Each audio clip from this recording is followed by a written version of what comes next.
Hello there, and welcome to today's Advective weather video. An unusual sight today with 4 separate areas of elevated severe weather risk in effect. The one across Texas will be over shortly, with the main risk going into the evening across central Gulf Coast and eastern Florida. All of these slight risks have a wind or hail component to them, but the only tornado-driven slight risk is the central Gulf Coast region for the Florida Panhandle, southeast Alabama, and southwest Georgia. Areas of southern Mississippi and southeast Louisiana are not driven by a tornado risk. Very large hail is possible in South Texas, but as I mentioned, the cold front is sweeping through and this risk will be ending shortly. If any severe thunderstorm warnings are issued during the next hour or so, take your usual actions and avoid the large hail. Some damaging severe wind gusts are expected with these slight risks, but they should all remain below hurricane force. Taking a look at the overall pattern, very messy, lots of fronts. Primary driver of today's severe weather is that low pressure system currently moving through northern Mississippi. And as we look into things in more detail, you can see Tallahassee, place of concern. Pensacola also in the tornado risk today.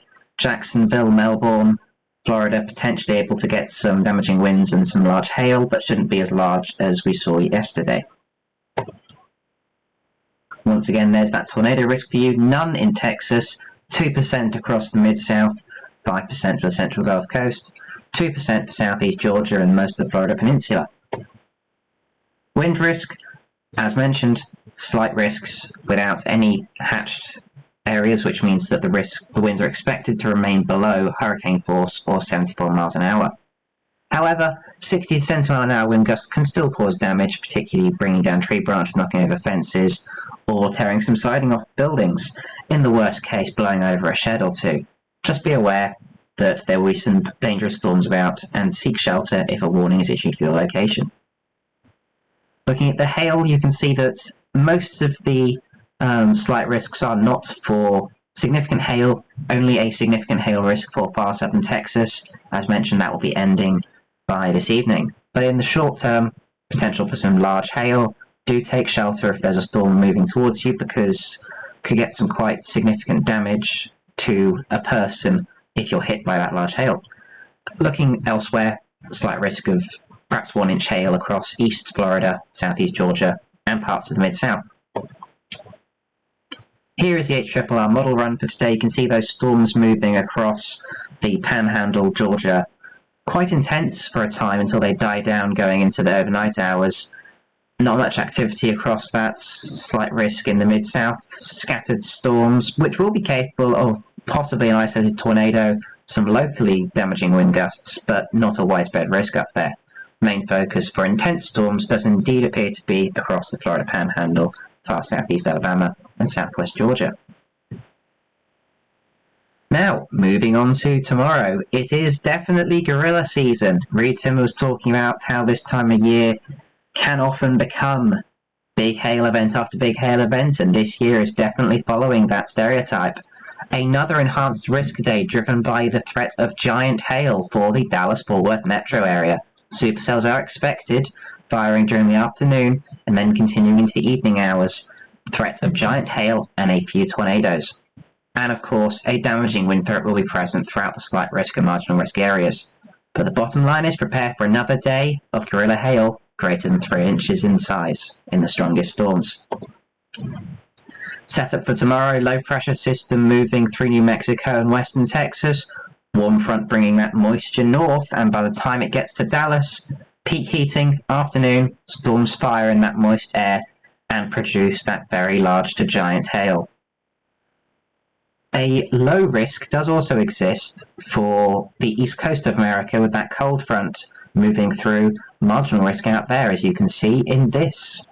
But Dallas squarely in the bullseye of the enhanced risk tomorrow. San Antonio also in the slight risk, Houston, Corpus Christi, Brownsville, all these areas in the slight risk, but main focus is the Dallas-Fort Worth metro area and places south, including Waco, which was under a tornado warning yesterday. Quite scary with the sirens going off. Tornado risk so far is only a 5% for tomorrow's event. That could be upgraded There is the conditional threat of something more substantial, but we'll have to wait and see what the observations and models suggest tomorrow. We will have a video out tomorrow if the event gets upgraded, so be sure to check back in that case. Looking at the wind, once again, nothing expected to reach above 70 miles an hour, but some locally damaging winds are possible with the event.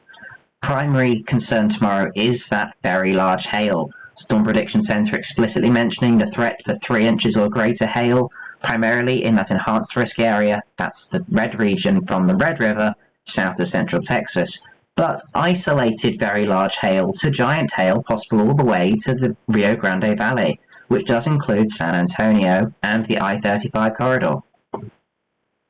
Having a look at the model output for tomorrow, you can see that during the mid-afternoon those storms fire and immediately become strong and intense, producing that very large to giant hail and the threat of 1 or 2 tornadoes. And then as they move farther east, they grow up into a line, the threat diminishes, but there still could be some large hail into northeast Texas, into the marginal risk area, so don't take it less seriously just because you're not in the yellow or orange areas. Finally, when the watches and warnings are issued, here's what they mean. A watch means that storms could happen in the next few hours, but you don't have to take any immediate action. However, you should be aware of the action that you will take if a tornado warning is issued for your location. And if a severe thunderstorm warning with very large hail to giant hail is issued for your location, you can treat it the same as a tornado warning, because when you've got baseball-sized blocks of ice being thrown through the air at 60 miles an hour by a thunderstorm, that's very capable of breaking winds, throwing glass everywhere, so stay away from windows and move to an interior room in that case as well. And of course, I would hope that by this point in the season, most people are aware of their tornado safe place, especially given the fact we've had multiple moderate and 1 high risk for tornadoes. But if you haven't, make sure everyone that you know knows where to go. And finally, this will be going into the overnight hours, particularly in the eastern part of the risk, so just make sure you have your overnight safety set up. Thank you very much for watching. We hope you stay safe wherever you are, and we'll be back the next time there is substantial weather threat for the US or indeed the world. Thank you.